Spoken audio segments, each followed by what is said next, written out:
Oi pessoal, tudo bem com vocês? Tudo certo? Todo mundo bem na família de vocês? Nesse tempo de quarentena, né? Tá todo mundo se cuidando, todo mundo em casa, ninguém tá saindo, aqui em casa também. E a gente não podia parar o ensino, né? Então a melhor maneira que a gente encontrou na química para a gente continuar foi através de videoaula. Então é o que a gente vai começar hoje, né? Essa é a nossa primeira aula para o terceirão. E a nossa primeira aula, lembrando que a minha frente é a frente 1, a gente vai começar hoje falando de tabela periódica, né? Então a gente vai começar a se encontrar a partir de hoje dessa maneira, né? Por videoaula, que eu acho que ficou o melhor jeito para a gente continuar a química, para a gente não dar uma paradinha na química, certo?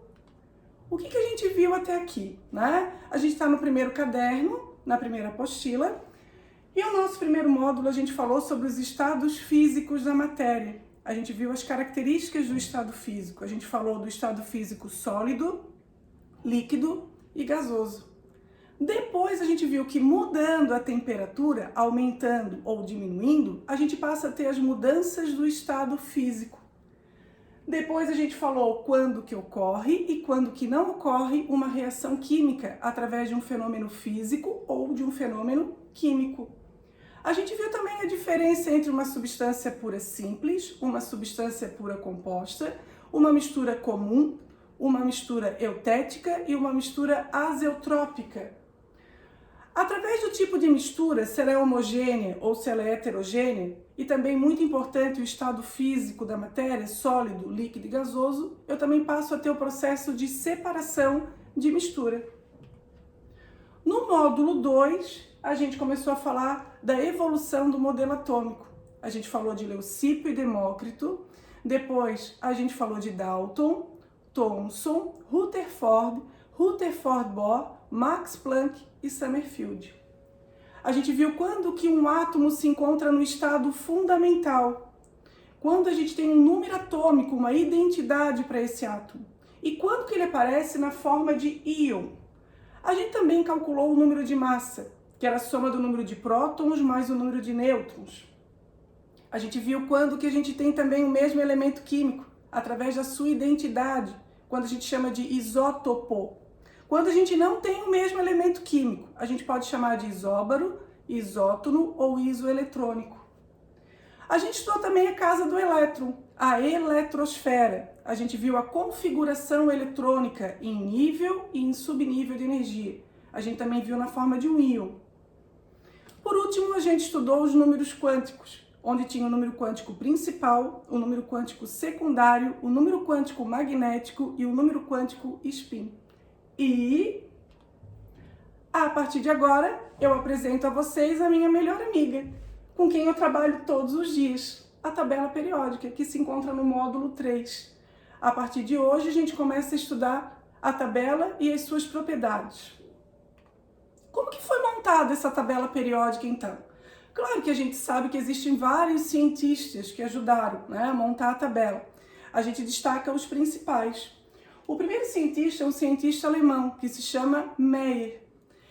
O que ele fez? Naquele rolo todo no meio científico, onde cada cientista dizia que estava descobrindo um elemento novo, ele resolveu pegar todos os elementos, que eram quase 60 elementos na época, e organizar esses elementos na forma de uma tabela.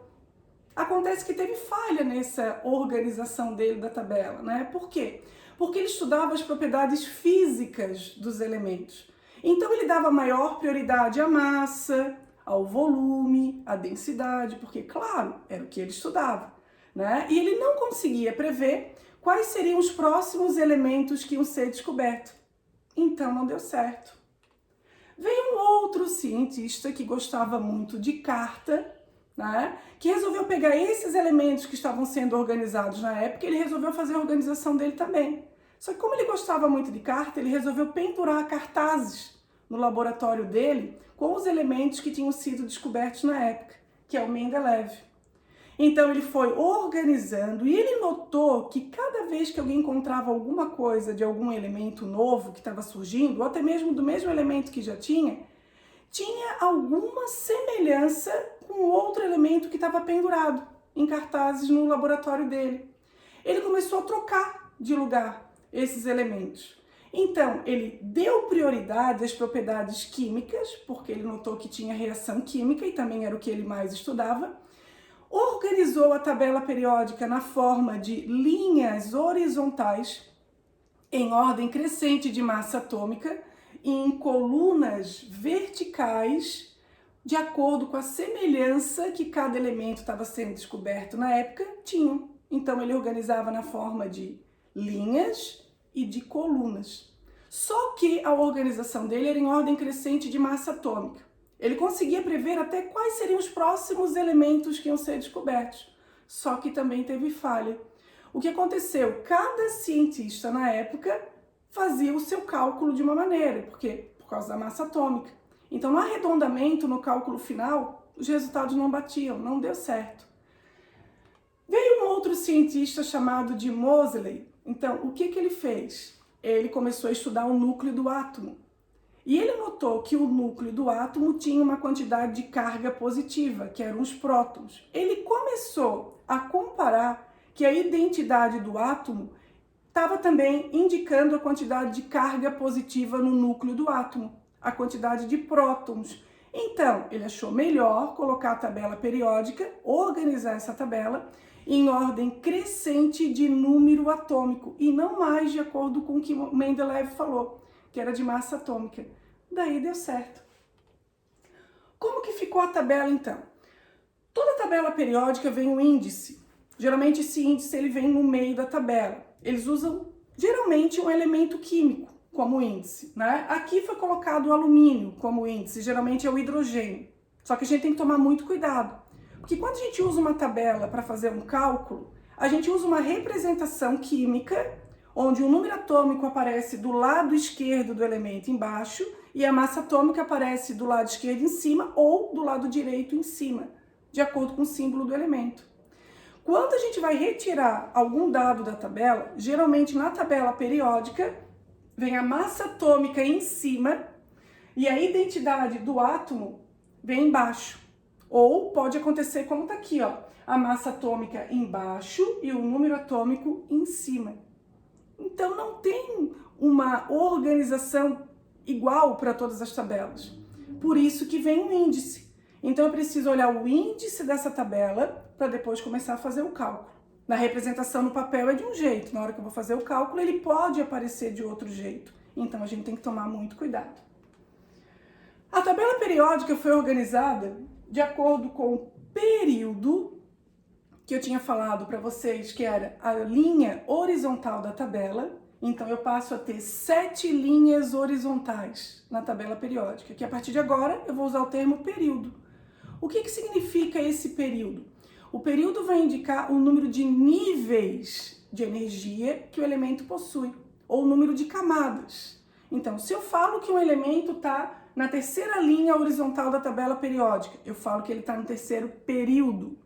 Indica que ele tem 3 níveis de energia, K, L, M. Se um elemento se encontra na quinta linha horizontal da tabela periódica, quer dizer que ele está no quinto período. Esse elemento vai ter 5 níveis ou 5 camadas, K, L, M, N, O, e assim por diante. Então, ordem crescente de número atômico e organizada em linhas horizontais, que a partir de agora eu chamo de período, que indica o número de níveis de energia de cada elemento. A tabela periódica também pode ser organizada na forma de colunas verticais. São 18 colunas verticais ao todo que a tabela periódica tem. Para cada coluna vertical, a partir de agora eu chamo de família ou grupo. São 18 grupos. Cada elemento que aparece na mesma coluna, na mesma família, ele tem que ter alguma semelhança entre si. Entre os elementos, eles têm que ter alguma semelhança. Por isso, fazem parte da mesma família, do mesmo grupo. Então, família ou grupo, que são as colunas verticais da tabela periódica, vai indicar o número de elétrons da camada de valência, o número de elétrons da última camada, da camada mais externa. Só que essa regra vale para os elementos que são chamados de elementos representativos. Quem são os representativos? São os elementos que aparecem na extremidade da tabela periódica. Eu sempre falo que são os elementos que aparecem na parte mais alta da tabela periódica. A gente tem, ao todo, 2 colunas de representativo nesse lado da tabela e 6 colunas verticais do outro lado da tabela. Ao todo, como representativo, a gente tem 8 colunas. Cada representativo tem um nome especial. O primeiro grupo, a primeira coluna vertical que aparece, recebe como nome especial metal alcalino. A segunda coluna, o segundo grupo que aparece, recebe como nome especial metal alcalino terroso. Para ver o terceiro grupo dos representativos, eu tenho que ir para o outro lado da tabela. Lembra que os representativos, é a parte alta, são as extremidades da tabela. Então, eu saio dessa segunda coluna e vou para o outro lado da tabela periódica. O que eu tenho aqui? O grupo 13. Também vai ser da mesma família dos representativos, só que aparece do outro lado. Esses elementos que aparecem nessa coluna recebem como nome especial grupo do boro ou família do boro. O grupo 14 recebe como nome especial grupo do carbono ou família do carbono. A próxima coluna vertical é o grupo 15, que recebe como nome especial grupo do nitrogênio ou família do nitrogênio. O grupo 16 recebe como nome especial grupo dos calcogênios ou família dos calcogênios. Então, o grupo 13, 14 e 15 recebia como nome especial o nome do primeiro elemento que aparece nessa coluna: boro, carbono e nitrogênio. Opa, cuidado, agora mudou. Agora volta a ter um nome que não está de acordo com o primeiro elemento, porque os alunos costumam ir no ritmo: boro, carbono, nitrogênio e oxigênio. Não. Aqui eu vou ter o grupo 16 ou família 16 e são os calcogênios. O grupo 17 ou família 17 é o grupo dos halogênios. E a última coluna vai ser a coluna ou grupo família dos gases nobres, grupo 18. Então, para saber se é um representativo ou não, ou a gente olha para uma tabela periódica, as extremidades da tabela periódica são chamadas de elementos representativos e têm nomes especiais, ou pela configuração eletrônica, seguindo o diagrama de Pauli, a gente nota quem é o subnível mais energético. Para um representativo, quando a gente faz a distribuição eletrônica, ele vai ter como subnível mais energético o subnível S ou P, para ser chamado de elemento representativo. Vai ser a família dos representativos, os grupos dos elementos representativos. Também dá para ver pela configuração eletrônica. A característica de cada um, de acordo com a configuração eletrônica. Antigamente a gente podia chamar de família A, família 1A. A primeira coluna que aparece aqui, a família dos metais alcalinos. Detalhe, na tabela periódica geralmente o hidrogênio aparece nessa coluna. Hidrogênio não é metal alcalino. Lembra que hidrogênio é hidrogênio. Daqui a pouco a gente vai estudar sobre ele, né? Ele não é um metal alcalino. Então, a característica vai ter como subnível mais energético o subnível S e com um elétron. Então, a semelhança dos elementos que estão nessa coluna, todos que aparecem aqui, terminam com S1. Um elétron na última camada. Por isso, cuidado. O hidrogênio também tem como configuração eletrônica um S1, mas ele não é metal alcalino.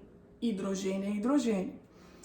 O que acontece quando eu coloco esse N? Para representar a configuração, eu coloco como NS1. O N vai ser o nível, vai ser a linha horizontal que o elemento se encontra, o número de camadas. Então, se eu falo que o lítio, ele está na segunda linha da tabela periódica, ele está no segundo período.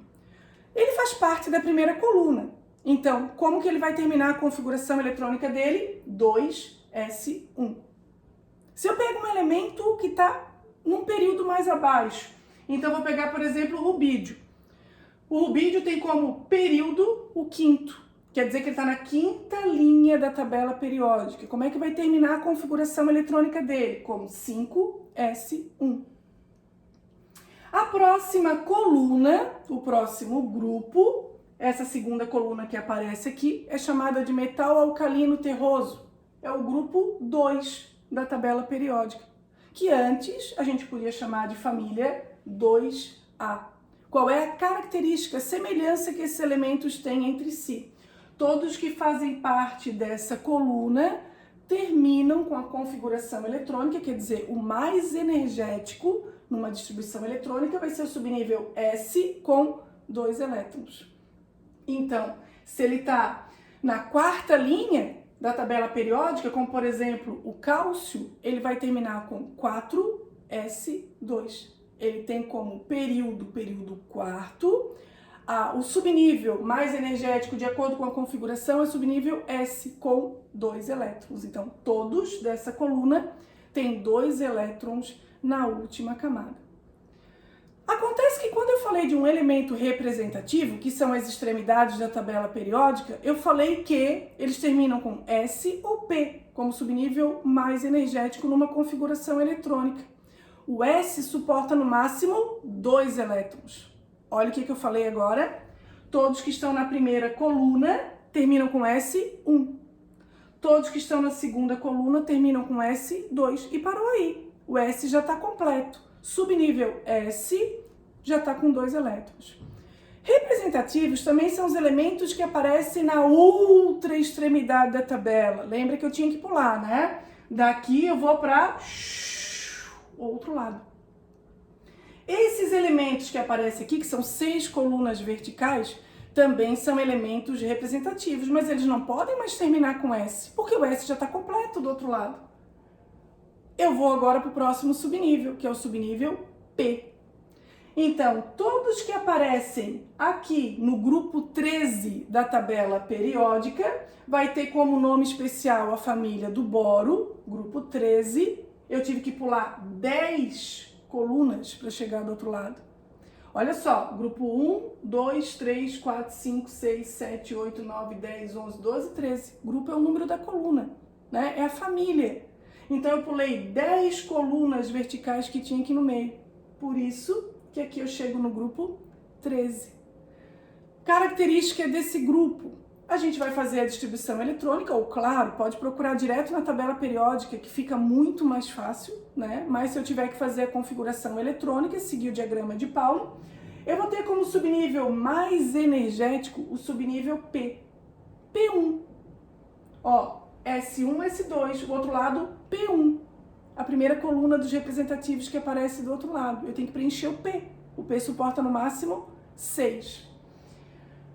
Família 4A, como era chamado antigamente, ou grupo 14, é a família do carbono, é essa coluna que aparece aqui, e a característica desse grupo é que todos têm 4 elétrons na última camada.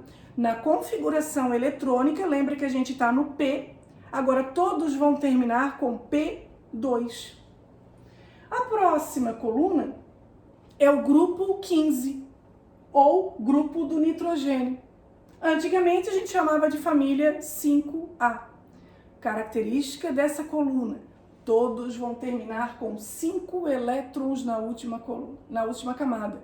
E na configuração eletrônica vai ter como subnível mais energético o subnível P. Ó, P1, P2, a gente já está no P3. A família 16, ou antiga família 6A, é a família dos calcogênios. Lembra que eu não posso falar que é família do oxigênio, porque a gente vai no ritmo, né? Família do boro, família do carbono, família do nitrogênio, família do oxigênio. Opa, não, é a família dos calcogênios. A semelhança entre eles é que todos têm 6 elétrons na última camada. Como subnível mais energético, a gente está no subnível P, agora com 4. O P tem que chegar até 6. A próxima família é o grupo 17, ou antiga família 7A. Aparece aqui como primeiro elemento o flúor, mas não é a família do flúor, é a família dos halogênios. Características, semelhança entre eles. Todos vão terminar com 7 elétrons na última camada. E como subnível mais energético, eu vou ter o subnível P com 5 elétrons. Última coluna. A coluna dos gases nobres. É o grupo 18, antigo família 8A. Existe um putz aí. Qual vai ser o putz? O primeiro elemento que aparece, que é o hélio. Todos os elementos dessa coluna, com exceção do hélio, terminam com 8 elétrons na última camada. O hélio não, ele é nobre, mas ele não termina com 8 elétrons. Ele vai ter, como configuração eletrônica, um S2. Ele vai ter 2 elétrons, mas ele também é nobre. Mais tarde a gente vai estudar sobre isso, tá? Então, característica, eles têm 8 elétrons na última camada e a gente conseguiu completar o nosso subnível P, o P6. Então, a gente ficou com S1, S2, do outro lado, P1, P2, P3, P4, P5, P6. Esses são os elementos representativos. A partir de agora, a gente vai para a parte baixa da tabela periódica. Eu falo que são os elementos intermediários entre um lado e o outro, que são os representativos. A gente pode chamar de elementos de transição ou elementos de transição externa. Esses elementos têm 10 colunas verticais e o S e o P já estão completos, não posso mais usar. Eu vou agora para qual subnível? Para o subnível D. Então, característica desses elementos, elementos de transição. Eles vão ter como subnível mais energético o subnível D. O detalhe é que um representativo tinha como subnível S ou P mais energético da última camada.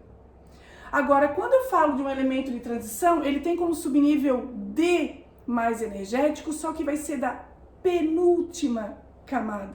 Isso é um detalhe importante, tá? Então, esses elementos, eles não têm nomes especiais. Mas quando a gente estudou a configuração eletrônica através do diagrama de Pauling, a gente tinha 2 putz, 2 exceções. Quando a gente fazia a configuração eletrônica e chegava no D4 ou D9, putz, tem que arrumar a configuração eletrônica. Fazer uma transferência de elétron do último S para o último D. Agora é muito mais legal, muito mais fácil. Na tabela periódica eu consigo saber quem são os putz. Ó, primeira coluna dos elementos de transição. Todos terminam com D1, como subnível mais energético. Segunda coluna, D2, D3, D4. Aqui está o primeiro putz, né? Que é a exceção D4. D5, D6, D7, D8, putz, D9. E D10. Os elementos de transição ou elementos de transição externa. Existe ainda a parte mais baixa ainda da tabela periódica, aquela que parece que a gente vai contar como linha 8, linha 9, ou período 8, período 9. Não, não pode. Lembra que a gente só tem 7 linhas, 7 períodos que indicam os níveis de energia. O que acontece? Esses elementos que aparecem na parte mais baixa da tabela periódica fazem parte do grupo 3, da 6ª e da 7ª linha, do 6º e do 7º período da tabela periódica. São elementos que foram colocados na parte mais baixa porque eles também têm alguma característica entre si. Eles também têm característica com o grupo 3. O que acontece? Esses elementos, quando a gente faz a configuração eletrônica, eles têm como subnível mais energético o subnível F, da antepenúltima camada. S e P da última camada, D da penúltima camada e F da antepenúltima camada. O F suporta no máximo 14 elétrons. O que a gente vai ter aqui? F1, F2, F3, F4, F5, F6, F7, F8, F9, F10, F11, F12, F13, F14 parou. Ah, não! Olha aqui. Tem mais 2 elementos aqui. Esses 2 últimos elementos eu não posso colocar como F15 quando eu vou fazer a distribuição eletrônica, porque o F suporta no máximo 14. Esses 2 elementos terminam com subnível mais energético D, com 1 elétron. Esses 2 aqui têm a mesma característica do grupo 3, que também termina com subnível mais energético D com 1 elétron. Esses são os elementos de transição interna e a gente volta a ter nome especial, porque os representativos tinham nomes especiais. De transição não tem nome especial. Transição interna, sim. Todos que aparecem na sexta linha, no sexto período da tabela periódica, recebem como nome especial lantanídeo. Todos que aparecem na sétima linha, o sétimo período da tabela periódica, recebem como nome especial actinídeos. Então a gente tem os lantanídeos e os actinídeos dos elementos de transição interna.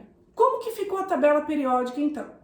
Se eu pegar um elemento e for procurar direto na tabela, que é muito mais fácil, eu consigo perceber qual é o período e qual é o grupo que ele se encontra. E dali as características de cada um, que foi o que a gente falou até aqui. De um lado da tabela periódica eu tenho S1 e S2, os representativos. Do outro lado da tabela periódica eu tenho 6 colunas e o subnível mais energético P, também dos representativos. No meio da tabela periódica eu tenho os elementos de transição, subnível mais energético D, que são 10 grupos. Na parte mais baixa da tabela periódica eu tenho como subnível mais energético o F, que são os elementos de transição interna, lembra que vai até 14, e o último D1, característica do grupo 3. Se eu pegar um elemento, dá para fazer a configuração eletrônica? Dá, pelo diagrama de Pauling, foi tudo que a gente fez até aqui, né? Mas dá para fazer direto? Também dá, é muito mais fácil fazer direto. Se eu pegar como exemplo o elemento fósforo, eu vou procurar ele na tabela. O elemento fósforo, o símbolo P, se encontra aqui. Eu vou contar qual é a linha que ele está na tabela periódica. 1, 2, 3. Ele se encontra na terceira linha. Quer dizer que ele está no terceiro período da tabela periódica. Ele tem 3 níveis de energia, K, L e M. E qual é o grupo que ele se encontra? Está aqui. Grupo 15, tem nome especial, é o grupo do nitrogênio e ele é um representativo. Muito mais fácil. Peguei também como exemplo o elemento ferro. Vou procurar o Fe na tabela periódica. O Fe está aqui. Qual é a linha que o Fe se encontra? Então ele vai estar na primeira, segunda, terceira, quarta linha da tabela periódica, quarto período. Quer dizer que o ferro, quando eu faço a configuração eletrônica, ele tem 4 níveis de energia, K, L, M e N. Qual é o grupo? É o grupo 8. Ele vai terminar com D1, D2, D3, D4, D5, D6, como subnível mais energético D com 6 elétrons. E parou aí para o ferro. E o sério? Eu vou procurar o Ce na tabela periódica, ele aparece aqui na parte mais baixa. Lembra que aqui eu tenho um asterisco, o asterisco aparece aqui na sexta linha, no sexto período, indicando que ele tem 6 níveis de energia, K, L, M, N, O e P. Ele faz parte do grupo 3 e ele vai terminar com F1, F2. Subnível F mais energético com 2 elétrons. Muito mais fácil procurar o elemento direto na tabela periódica. Tem nome especial para o elemento de transição interna? Tem. Como ele está no sexto período, o nome especial é lantanídeo. Isso é o que a gente tinha que ver da primeira parte da tabela periódica hoje. A partir das próximas aulas a gente vai continuar a ver toda a tabela, né? Os estados físicos, quando que eu tenho metal, quando que eu tenho não metal, quais são as propriedades da tabela, né? Mas para a gente exercitar bem essa primeira parte da tabela, eu deixei aqui alguns exercícios para vocês fazerem da apostila, né? A gente está no módulo 3, frente 1, a página 529 só tem um exercício, exercício 1, página 531 também é o exercício 1, página 532, exercício 9, página 533 é o exercício 13, página 536 é o exercício 2, página 535, o exercício 7, página 539, exercício 12 e página 540, o exercício 15. Então, por hoje é isso, né?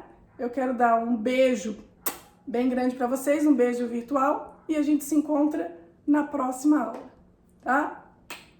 Tchau para vocês!